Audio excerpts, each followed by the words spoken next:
اما بعد فاعوذ باللہ من الشیطان الرجیم بسم اللہ الرحمن الرحیم الحمد للہ رب العالمین الرحمن الرحیم مالک یوم الدین ایاک نعبد و ایاک نستعین اہدنا الصراط المستقیم صراط الذين أنعمت عليهم غير المغضوب عليهم ولا الضالين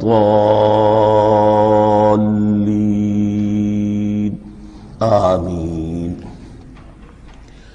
رب اشرح لي صدري ويسر لي أمري واحلل عقدة من لساني يفقهوا قولي اللهم ربنا ألهمنا رشدنا وأعذنا من شرور أنفسنا اللهم أرنا الحق حقا وارزقنا اتباعه وأرنا الباطل باطلا وارزقنا اجتنابه اللهم ربنا يسر لنا أمورنا كلها وأتمم لنا بالخير وتقبل منا فإنك خير المتقبلين آمین یا رب العالمین۔ معزز حاضرین اور محترم خواتین، ہم اللہ کے نام سے اس سال کی نماز تراویح کے ساتھ دورہ ترجمہ قرآن کا آغاز کر رہے ہیں۔ اس سے پہلے میں عرض کر چکا ہوں کہ اب میری عمر بھی کافی ہو چکی ہے، قمری حساب سے 68 برس مکمل ہو چکے ہیں، اور مختلف قسم کے عوارض بھی مجھے لاحق ہیں، اور بہت سے احباب نے اور رفقاء نے مشورہ دیا تھا کہ میں اتنا بڑا بوجھ اپنے ذمے نہ لوں، لیکن میں نے خالصتاً توکلاً علی اللہ اس کی ہمت کی، اس کا ارادہ کیا، اس کے لیے اہتمام بھی خصوصاً ہوا ہے۔ مجھے اندازہ ہے کہ اب میرے خیالات کی جو رو ہے وہ اب اتنی تیز نہیں ہے جتنی کبھی ہوا کرتی تھی۔ کراس ریفرنسز بھی جو ہیں قرآن حکیم کے وہ اتنے مستحضر نہیں ہیں جتنے کبھی ہوتے تھے، بلکہ واقعہ یہ ہے کہ میری زبان بھی بعض اوقات لڑکھڑاتی ہے، اس لیے کہ مجھے جو ادویات استعمال کرنی پڑتی ہیں ان کا اعصاب پر بھی اثر ہوتا ہے، اور جو ہمارے اعضائے رئیسہ ہیں ان پر بھی اثر ہوتا ہے۔ بہرحال ان سب کے علی الرغم اللہ کا نام لے کر آغاز کر رہے ہیں۔ میری انتہائی نگارش یہی ہے، تیرے نام سے ابتدا کر رہا ہوں۔ ابھی میں نے سورہ فاتحہ کی تلاوت کی اور آپ نے سماعت فرمائی۔ یہ سورہ مبارکہ مصحف کے اعتبار سے تو پہلی سورت ہے ہی، سب کو معلوم ہے، لیکن یہ بھی نوٹ کر لیجئے کہ یہ نزول کے اعتبار سے بھی سب سے پہلی مکمل سورت جو حضور پر نازل ہوئی وہ یہی ہے۔ اس سے قبل متفرق آیات نازل ہوئیں، 5 آیتیں سورہ علق کے آغاز میں، کچھ آیتیں سورہ قلم یا سورہ نون کے آغاز میں، کچھ آیتیں سورہ مزمل کی ابتدا کی، کچھ آیتیں سورہ مدثر کے آغاز کی۔ 5ویں وحی تقریباً اس پر اجماع ہے کہ یہ سورۃ الفاتحہ کی ہے، اور یہ مکمل سورت ہے جو حضور پر نازل ہوئی۔ سورۃ الفاتحہ کے معنی ہوئے افتتاحی سورت، فتح یفتح کے معنی ہے کھولنا، مفتاح کنجی کو کہتے ہیں، چابی کو، تو یہ اوپننگ سورہ آف دی قرآن، قرآن حکیم کی افتتاحی صورت۔ ویسے جیسا کہ میں تعارف قرآن کے ضمن میں عرض کر چکا ہوں، عربوں کا یہ مزاج تھا کہ جس چیز سے انہیں خصوصی محبت ہوتی تھی اس کے بہت سے نام رکھتے تھے، اس کے بھی بہت سے نام ہیں۔ سورۃ الفاتحہ سب سے عام ہے، لیکن الکافیہ، الشافیہ، ام القرآن، اساس القرآن، کم سے کم یہ 4 نام تو میں سمجھتا ہوں کہ ہر مسلمان کو مزید معلوم ہونے چاہیے، اور بھی بہت سے نام۔ اس سورہ مبارکہ کی بالاتفاق و بالاجماع 7 آیتیں ہیں، اگرچہ ان کی ترتیب میں کچھ اختلاف ہے۔ ایک رائے، یہ رائے امام شافعی کی بھی ہے اور بصرہ کے جو قراء تھے ان کی بھی ہے، کہ آیت بسم اللہ بھی سورہ فاتحہ میں شامل ہے، اس کا جز ہے، وہ اس کو شامل کر کے پھر 7 آیتیں بناتے ہیں۔ تو آخری جنہیں ہم دو آیتیں سمجھتے ہیں صراط الذین انعمت علیہم غیر المغضوب علیہم ولا الضالین، وہ ان کے نزدیک ایک آیت ہے۔ تو گویا کہ نتیجہ یہ نکلا کہ آیتوں کی تعداد 7 ہی رہتی ہے۔ امام ابو حنیفہ رحمۃ اللہ علیہ کا موقف اور کوفے کے جو قراء تھے ان کا بھی موقف یہ ہے کہ آیت بسم اللہ نہ سورہ فاتحہ کا جز ہے نہ کسی اور سورت کا جز ہے، سوائے ایک مقام پر جہاں حضرت سلیمان علیہ السلام کا خط جو ہے نقل ہوا ہے، جنہوں نے ملکہ سبا کو لکھا تھا انہ من سلیمان و انہ بسم اللہ الرحمن الرحیم، تو قرآن کے مطلب میں صرف اسی جگہ پر یہ آیت شامل سمجھتے ہیں، باقی یہ صرف علامت کے طور پر کہ یہاں سے ایک نئی سورت شروع ہو رہی ہے درج کی گئی ہے۔ اس سورہ مبارکہ کو الصلاح قرار دیا گیا ایک حدیث میں، اس کا جو اسلوب ہے وہ دعا کا ہے، اور دعا کے ساتھ اس کی جو مناسبت ہے اور پھر اسی کی وجہ سے ہماری نماز کا یہ جزو لا ینفک بنا دیا گیا، بلکہ ایک حدیث جو میں آپ کو سناؤں گا اس میں اسی کو نماز قرار دیا گیا، الصلاح یہی ہے۔ ویسے وہ حدیث مبارک موجود ہے من لم یقرأ بفاتحۃ الکتاب لا صلاۃ لمن لم یقرأ بفاتحۃ الکتاب، جو شخص سورہ فاتحہ کی تلاوت نہیں کرتا اس کی کوئی نماز نہیں۔ اس کے حوالے سے بھی ہمارے ہاں 2 مسلک ہیں، ذکر صرف اس لیے کر رہا ہوں کہ آپ کے علم میں ہو، ان میں کوئی بنیادی فرق نہیں ہے، کسی بھی ایک رائے کا انسان قائل اور حامل ہو سکتا ہے بغیر اس کے کہ دوسرے کو بالکل غلط قرار دے، بلکہ یہ کہ اس کے لیے بھی گنجائش اپنے ذہن میں اور اپنے دل میں رکھے۔ تو ایک رائے یہ ہے کہ یہ میں کیا عرض کر رہا تھا کوئی بھول گیا ہوں،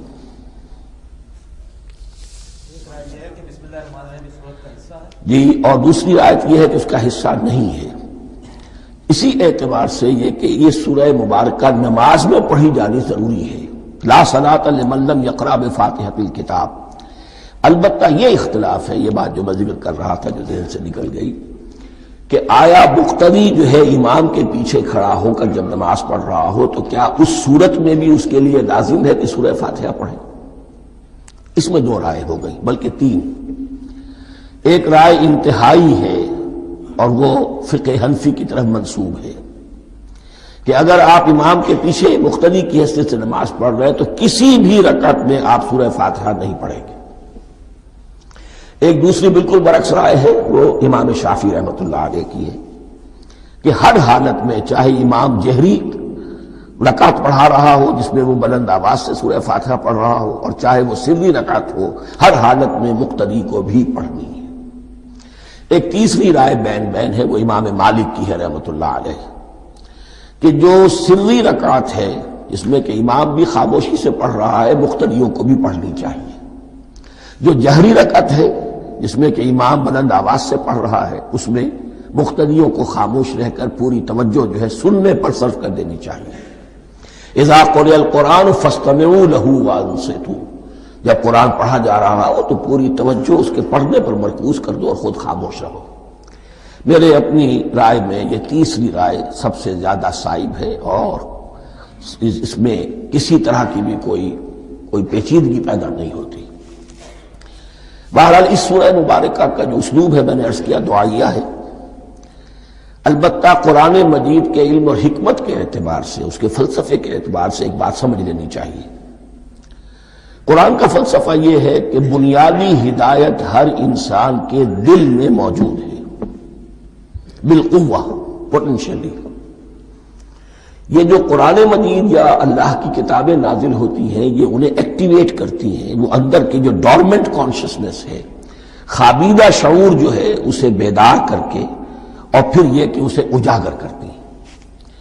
ہر سلیم الفطرت انسان اور سلیم العقل انسان، 2 سلامتی شرط ہیں۔ سلیم الفطرت، نیچر پرورٹڈ نہ ہو، فطرت مسخ نہ ہو گئی ہو، عقل سلیم ہو، ان دونوں چیزوں کا نتیجہ یہ نکلتا ہے کہ وہ انسان از خود بغیر کسی وحی کی رہنمائی کے، بغیر کسی نبی کی تعلیم کے سے استفادہ کیے ہوئے از خود بھی کچھ حقائق تک پہنچ جاتا ہے۔ اور وہ حقائق کیا ہے؟ نمبر 1 یہ کہ اس کائنات کا ایک خالق ہے اور وہ ایک ہے، اور وہ تمام صفات کمال سے متصف ہے۔ نمبر 2 یہ کہ انسان کی زندگی صرف یہ زندگی نہیں ہے، بلکہ ایک اور زندگی ہے کہ جس میں اس زندگی کے اعمال کے نتائج برآمد ہوں گے۔ یہ 2 باتیں، اس کی زیادہ وضاحت کے ساتھ جو ہے اس کا تذکرہ آئے گا سورہ لقمان میں، جہاں حضرت لقمان کی شخصیت کا تذکرہ ہے، لیکن یہاں صرف یہ بات سمجھ لیجئے کہ قرآن کا فلسفہ یہ ہے کہ ہر انسان میں، ہر فرد نوع بشر میں جو اپنی ولادت کے وقت مسلم ہوتا ہے، حضور کی حدیث ہے کل مولود یولد علی الفطرہ ابواہ یحودانہ او ینصرانہ او یمجسانہ، ہر بچہ نوع انسانی کا فطرت اسلام پر پیدا ہوتا ہے، وہ فطرت کے اندر وہ ہدایت ودیت ہے۔ اب اگر وہ فطرت بس نہیں ہوئی اور عقل جو ہے وہ صحیح رخ پر کام کر رہی ہے تو ان 2 حقائق تک وہ انسان خود پہنچ جائے گا، لیکن ان دونوں حقائق تک پہنچنے کے بعد اب وہ دست بستہ دعا کرے گا کہ اے رب اب مزید ہدایت تو مجھے عطا فرما۔ ایک تو یہ کہ میں کیا کروں کیا نہ کروں، میری عقل اس میں ٹھوکر کھا سکتی ہے، میں کسی اچھی چیز کو بری سمجھ سکتا ہوں، کسی بری کو اچھی سمجھ سکتا ہوں، تو مجھے صحیح راستہ، صحیح راہ ہدایت پر چلا۔ یہ دعا ہے جو انسان کرتا ہے جبکہ وہ ایمان باللہ اور ایمان بالآخرہ تک خود پہنچ چکا ہوتا ہے، اور یہ سمجھتا ہے کہ صحیح زندگی کا رخ یہی ہے کہ جس رب کو میں نے پہچانا ہے کہ وہ اس کائنات کا خالق ہے اور مالک ہے اور رب ہے، میں اس کی بندگی کروں، اس کی اطاعت کروں، اس کا حکم مانوں، اس کے راستے پر چلوں، لیکن وہ راستہ کون سا ہے؟ اس کے لیے پھر دست بدعا ہوتا ہے کہ پروردگار تو میری رہنمائی فرما۔ یہ مقام ہے کہ جہاں آپ سمجھ لیجئے اپنے آپ کو بھی آج اس جگہ پر تصور کرتے ہوئے پھر اس سورہ مبارکہ کو پڑھیے کہ آپ اس مقام پر اللہ کے فضل و کرم سے پہنچ چکے ہیں کہ اللہ کو آپ نے پہچان لیا اور اس کی توحید کو جان لیا، اس کی جملہ صفات کمال سے آپ واقف ہو گئے، آپ یہ بھی جان گئے کہ بڑھ کر اس کے حضور میں حاضر ہونا ہے اور وہ حساب کتاب لے گا۔ پھر آپ نے یہ عہد بھی کر لیا کہ اب زندگی گزارنی ہے اس رب کی بندگی میں، اسی کی فرما برداری میں۔ اب یہاں کھڑے ہو کر آپ پوچھتے ہیں کہ اللہ مجھے وہ تفصیلی ہدایت عطا فرما، ایسا نہ ہو کہ کبھی میں کسی راستے پر چلتا ہوا کسی پگڈنڈی پر مڑ جاؤں اور وہ تھوڑی سی جو ڈیوییشن ہو میرے راستے کی وہ میری عاقبت کو برباد کر دے۔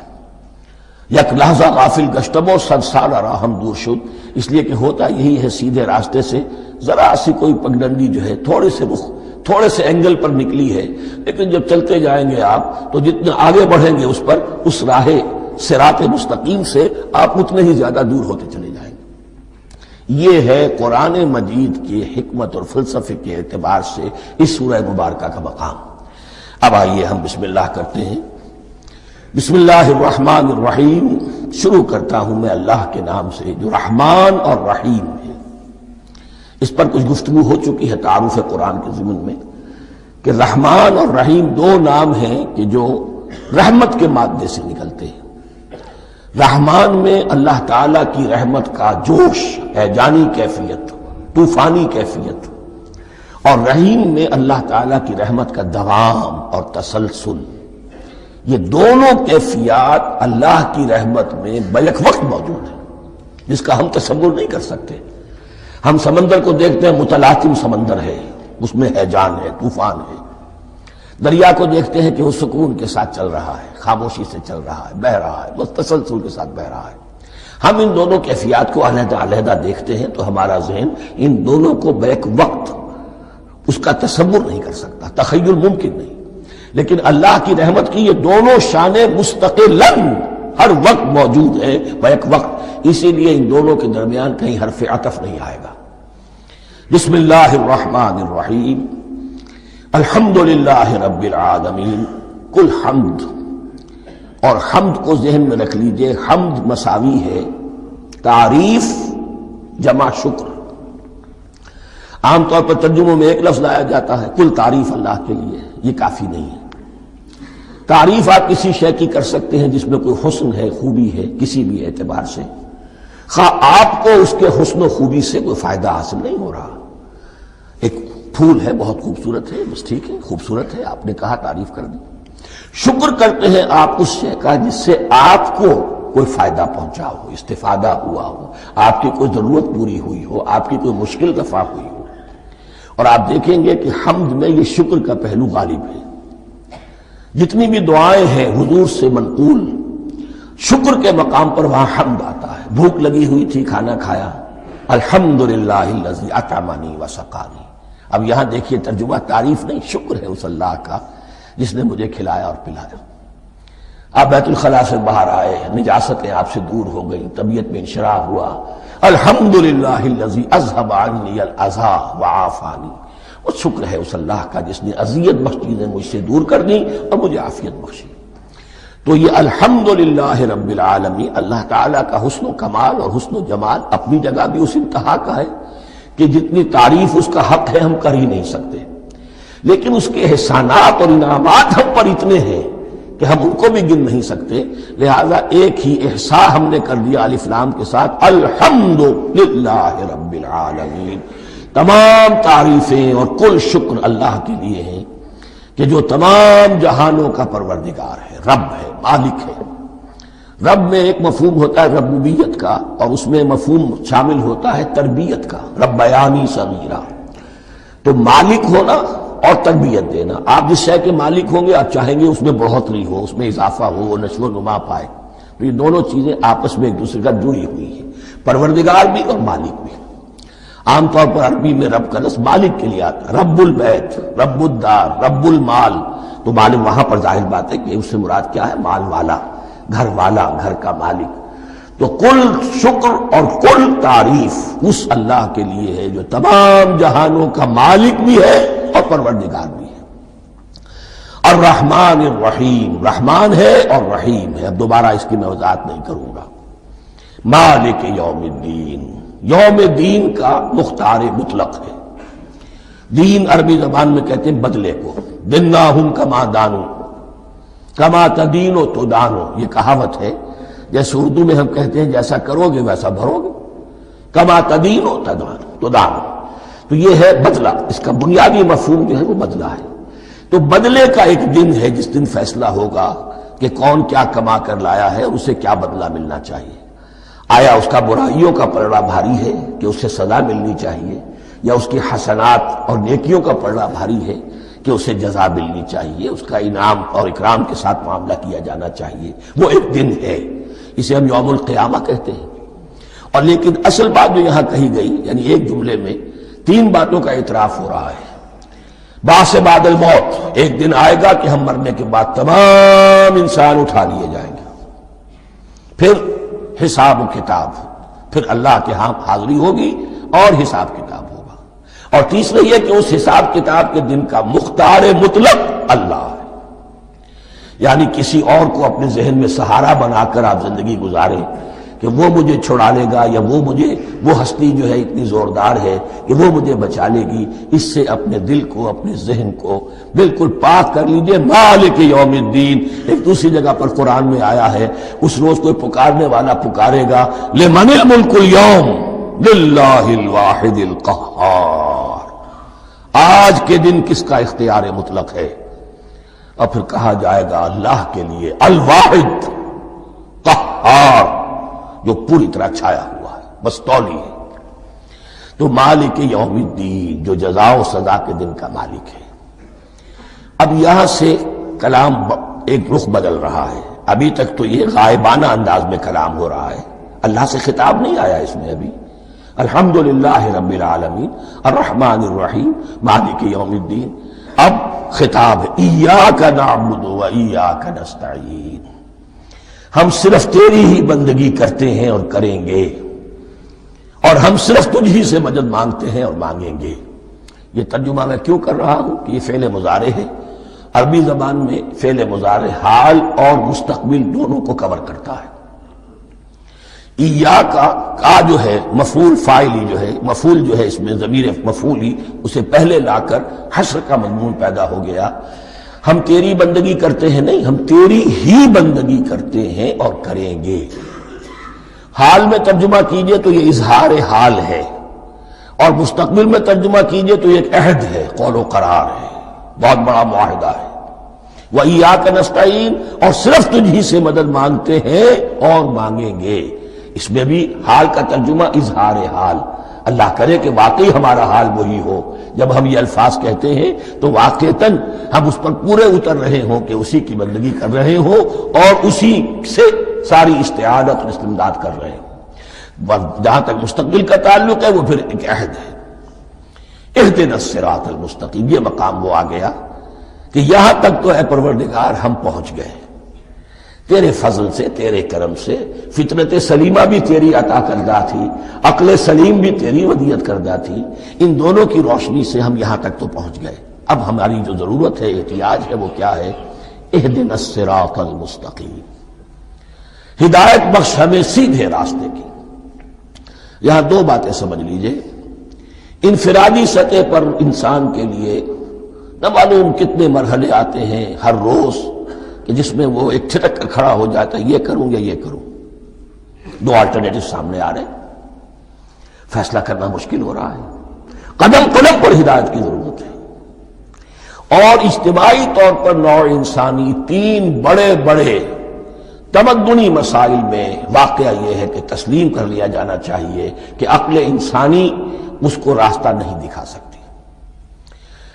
عام معاشرتی سطح پر مرد اور عورت کے درمیان حقوق اور اختیارات کا کیا توازن ہو، ناممکن ہے، انسان طے نہیں کر سکتا۔ انسان یا مرد ہے یا عورت ہے، عورت سوچے گی اپنے لحاظ، اپنے جذبات کا، اپنے خیالات کا لحاظ رکھے گی، مرد کے جذبات و احساسات کا اس کا کوئی تصور ہی ممکن نہیں۔ مرد سوچے گا اسے اپنے احساسات معلوم ہے، لیکن یہ کہ عورت کے احساسات سے وہ نابلد ہے، ان کو محسوس کر ہی نہیں سکتا، لا محالہ وہ اپنے بارے میں وہ جو بھی نظام بنائے گا اس میں وہ اپنی بالادستی رکھے گا۔ وہ تو ایک ہی ہستی ہو سکتی ہے کہ جو دونوں کی خالق ہے، مرد کی بھی عورت کی بھی، اور اس کو دونوں سے محبت ہے، دونوں کا خیر خواہ ہے، دونوں کا رب ہے، دونوں کو پروان چڑھانا چاہتا ہے۔ اسی طرح فرد اور معاشرہ یا ریاست، حکومت اور ریاست ہمیشہ یہ چاہتی ہے کہ سارے اختیارات ہمارے ہاتھ میں آ جائیں، ٹوٹلیٹیرین سوسائٹی ہو، بس ہم حکم دیں اور لوگ اس پر چلیں۔ افراد یہ چاہتے نہیں، ہمیں آزادی ہونی چاہیے۔ اب آپ دیکھیے کہ دنیا میں کتنے جھگڑے چلتے ہیں اسی پر، فریڈم فریڈم فریڈم۔ وہ فریڈم واقعتاً اپنی جگہ پر ایک شے ہے، افراد کی آزادی ہونی چاہیے، لیکن افراد کی آزادی اتنی نہ ہو جائے کہ وہ مادر پدر آزاد ہو جائے، کوئی قانون، کوئی قاعدہ، کوئی اخلاقی کوئی حدود اور قیود جو ہے ان کا پابند نہ رہے۔ تو اب کہاں ہے وہ نقطہ اعتدال کہ جس میں انسان کی انفرادی آزادی، انفرادی اختیار اور ادھر اجتماعی مصلحتیں جو ہیں ان کو بیلنس کیا جا سکے؟ انسان طے نہیں کر سکتا، صرف اللہ ہی اس کے لیے نظام دے سکتا ہے۔ تیسرا مسئلہ ہے سرمایہ اور محنت، اس میں کیا توازن ہو؟ سرمایہ اور محنت دونوں مل کر کچھ بنا رہے ہیں، کچھ پروڈیوس کر رہے ہیں۔ اب اس میں نفع جو ہوا ہے اس میں سرمایہ کا کتنا حصہ ہونا چاہیے اور لیبر کا کتنا ہونا چاہیے، کون طے کر سکتا؟ اس کے لیے بھی کہ ایسا نہ ہو کہ سرمایہ داری جو ہے آکاش بیل بن کر پورے معاشرے پر چھا جائے اور غریب بیچارہ، مزدور بیچارہ، کاشتکار بیچارہ وہ گویا کہ چکی کے دو پارٹوں میں پس کر رہ جائے، اس کی کوئی حیثیت نہ رہ جائے۔ لیکن یہ کہ دوسری طرف اگر یہ کہ مزدور کا جو حق ہے اس سے زیادہ اس کو دے دیا جائے تو سرمایہ جو ہے وہ سکڑ جائے گا، شائی ہو جائے گا، وہ پھر میدان میں نہیں آئے گا۔ کیا کیا جائے؟ کون سا نقطہ عدل و اعتدال ہے؟ یہ تین مسائل ایسے ہیں، اہدنا الصراط المستقیم۔ تو یوں سمجھیے کہ ایک جو بنیادی ہدایت تھی، ایک اللہ کو پہچان لینا، یہ جان لینا کہ کل حسن و جمال اور تمام انعام و اکرام کا منبع اس کی ذات ہے، وہ رحمان ہے اور رحیم ہے، اور یہ جان لینا کہ مرنے کے بعد جی اٹھنا ہے، حساب کتاب ہے، فیصلہ ہوگا جزا و سزا کا، اور مختار مطلق اس دن کا اللہ ہے۔ پھر یہ عہد کر لینا ایاک نعبد و ایاک نستعین۔ اس کے بعد دعا، پروردگار ہمیں ہدایت پر قائم رکھ، ہماری ہدایت میں اضافہ فرما۔ اس ہدایت کے لفظ کو سمجھ لیجئے، بنیادی ہدایت، تفصیلی ہدایت، قدم قدم پر ہدایت، ہدایت پر ہدایت۔ والذین اہتدوا زادہم ھدی، جو لوگ ہدایت کے راستے پر آتے ہیں اللہ ان کی ہدایت میں اضافہ کرتا ہے۔ تو یہ قدم قدم پر ہمیں ہدایت کی ضرورت ہے اور مرحلہ وار ضرورت ہے۔ ہدایت اس کو بھی کہتے ہیں کہ کسی نے آپ سے کوئی پتہ پوچھا، آپ نے کہا ادھر جانا، پھر دوسری گلی میں مڑنا، پھر جانا دو تین لائٹیں چلے جانا، پھر مڑنا وغیرہ وغیرہ، یہ بھی ہدایت ہے، نظری طور پر آپ نے بتایا ہے۔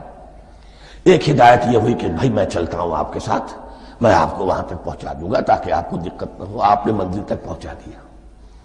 ان دونوں کے درمیان، یہ تو میں نے ایک فرد کی مثال دی ہے، اللہ اور بندے کے درمیان نہ معلوم کتنے مراحل ہیں ہدایت کے۔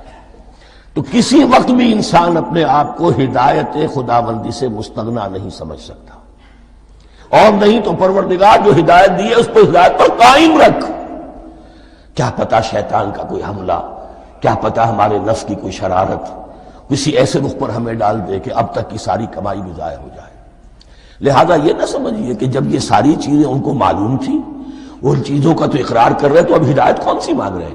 تو ہدایت کا تو بڑا میدان کھلا ہوا ہے، اور اس ہدایت کی وہ جو میں نے آخری شکل آپ کو بتائی ہے کہ منزل مقصود تک پہنچا دے، یہ ہدایت بھی قرآن مجید میں اس معنی میں بھی لفظ آیا ہے کہ اہل جنت جب جنت میں داخل ہوں گے تو جو ترانہ حمد ان کی زبان پر اس وقت ہوگا وہ کیا ہے؟ الحمدللہ الذی ہدانا لہذا وما کنا لنہتدی لولا ان ہدانا اللہ۔ کل شکر اس اللہ کا جس نے ہمیں یہاں تک پہنچا دیا، ہدایت دی یہاں تک پہنچا دیا، اور ہم ہرگز نہ پہنچ پاتے، ہم ہرگز ہدایت یافتہ نہ ہو سکتے اگر اللہ ہی ہمیں ہدایت نہ دیتا۔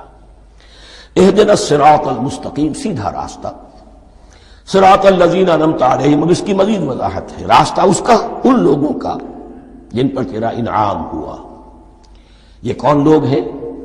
اس کی وضاحت آپ کو ملے گی سورہ نساء میں، من یطع اللہ والرسول فاولئک مع الذین انعم اللہ علیہم من النبیین والصدیقین والشہداء والصالحین۔ چار طبقات ہیں منعم علیہم جن پر اللہ کا انعام ہوا ہے۔ چوٹی پر انبیاء کرام، اس کے بعد صدیقین کرام، اس کے بعد شہداء عظام، اس کے بعد عام صالح مسلمان، صالح ہو۔ یہ بیس لائن ہے، اس سے اوپر کا درجہ شہداء کا ہے، اس سے اوپر کا درجہ صدیقین کا ہے، اور پھر اس سے اوپر کا درجہ انبیاء کا ہے۔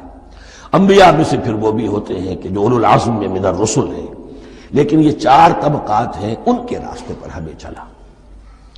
غیر المغضوب علیہم ولا الضالین، جو مغضوب علیہم نہیں ہوئے، جن پر تیرا غضب نہیں ہوا، اور غضب ہوتا ہے ان پر کہ جو ہدایت کے واضح ہونے کے بعد ہدایت کو ترک کر دیں، وہ ہے مغضوب علیہم۔ جنہیں ہدایت مل گئی ہو، ہدایت کو پہچان لیا ہو، پھر اپنی شرارت نفس کی وجہ سے، اپنی نفسانیت کی وجہ سے، اپنے تکبر کی وجہ سے، اپنے حسد کی وجہ سے وہ اس حق کو رد کر دیں، اس کو ترک کر دیں، ان پر اللہ کا غضب آتا ہے۔ اور اس میں اس کی بہت بڑی مثال تاریخ کے اعتبار سے یہودی ہیں۔ اللہ نے انہیں ہدایت دی، کتابیں عطا کی، تورات، انجیل، زبور، سینکڑوں نبی ان میں مبعوث کیے، 1400 برس تک نبوت کا تار ٹوٹا ہی نہیں، مسلسل۔ ابتدا میں بھی 2 نبی، موسیٰ اور ہارون، اور اختتام پر بھی 2 نبی، عیسیٰ اور یحییٰ علیہ السلام، اور ان کے مابین کوئی لمحہ نہیں آیا ہے تاریخ بنی اسرائیل میں جبکہ کوئی نہ کوئی نبی موجود نہ ہو۔ لیکن انہوں نے اپنی شرارت نفس کی وجہ سے ہدایت تورات سے بھی منہ موڑا، اور پھر سب سے بڑی بات یہ کہ ہدایت محمدی سے، ہدایت قرآنی سے بھی صلی اللہ علیہ وسلم منہ موڑا، وہ ہے مغضوب علیہم ولا الضالین، اور نہ ہی گمراہ ہوئے۔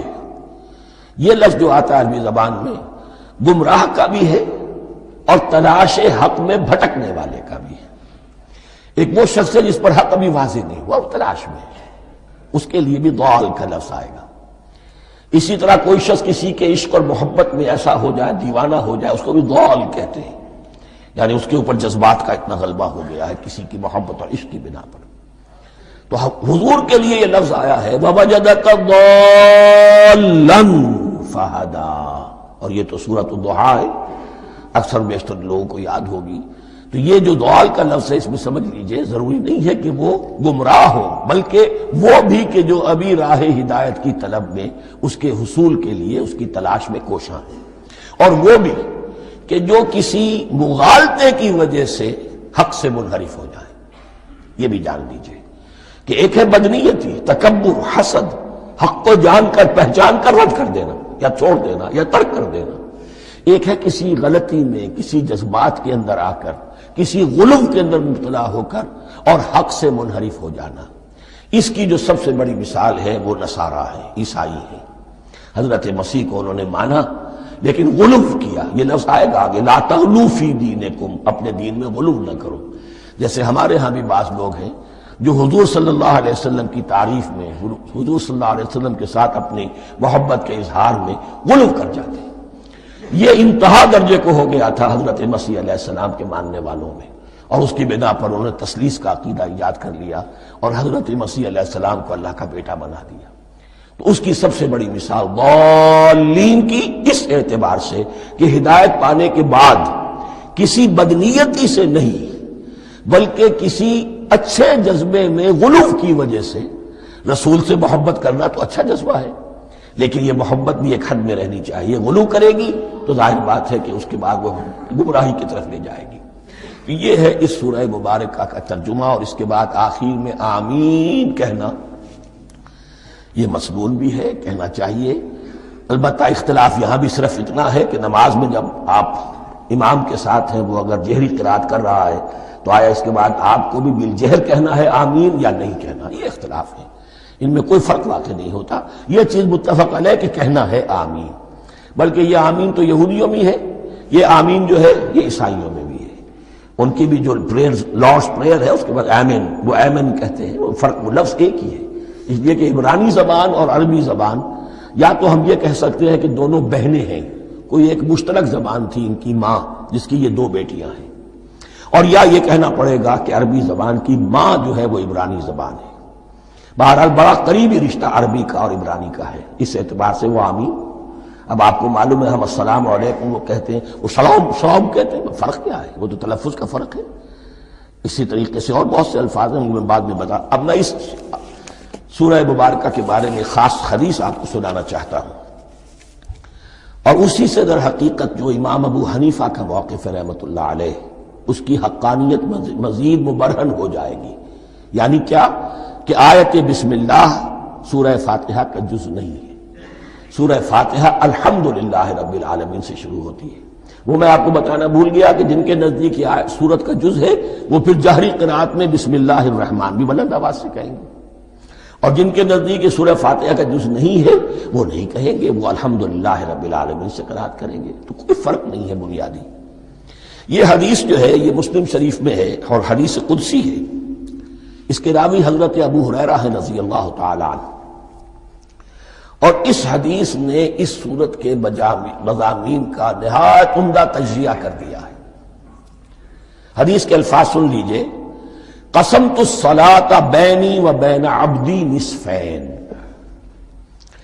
اللہ تعالیٰ فرما رہے ہیں، حدیث قدسی ہے، میں نے نماز کو، صلاۃ کو اپنے اور اپنے بندے کے درمیان آدھا آدھا تقسیم کر لیا۔ فنصفها لی ونصفها لعبدی، اس کا نصف جو ہے وہ میرے لیے ہے اور نصف جو ہے وہ میرے بندے کے لیے ہے۔ ولعبدی ما سأل، اور جو میرے بندے نے مانگا میں اسے دوں گا، میرا وعدہ ہے یا میں نے اسے دیا۔ اس کے بعد اس کی تفصیل آتی ہے، اذا قال العبد، جب بندہ کہتا ہے الحمدللہ رب العالمین، قال اللہ حمدنی عبدی، جب بندہ کہتا ہے الحمدللہ رب العالمین، اللہ فرماتا ہے میرے بندے نے میری حمد کی۔ وَإِذَا قَالَ الرَّحْمَنِ الرَّحِيمِ قَالَ اللَّهُ اثْنَى عَلَيَّ عَبْدِي، جب بندہ کہتا ہے الرحمن الرحیم، اللہ فرماتا ہے میرے بندے نے میری ثنا کی۔ وَإِذَا قَالَ مَالِكَ يَوْمِ الدِّينِ قَالَ اللَّهُ تَعَالَى مَجَّدَنِي عَبْدِي، میرے بندے نے میری تمجید بیان کی، میری بزرگی بیان کی۔ اب یہ تین آیتیں ہو گئیں، تینوں میں اللہ کی حمد ہے، ثنا ہے، تمجید ہے۔ یہ تین آیتیں خالص اللہ کے لیے ہو گئیں۔ اب چوتھی آیت آئی، ایاک نعبد و ایاک نستعین۔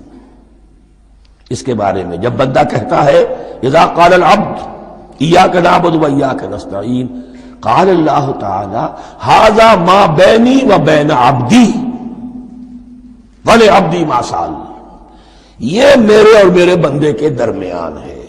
یہ تو یوں سمجھیے کہ یہ گرا لگ گئی ہے میرے اور میرے بندے کے مابین۔ اس نے مجھ سے قول و قرار کیا ہے، اس نے میری بندگی کا اعتراف کیا ہے، اس نے تسلیم کیا ہے کہ میری ہی بندگی کرتا ہے اور کرے گا، اور مجھ سے مدد چاہیے ہے۔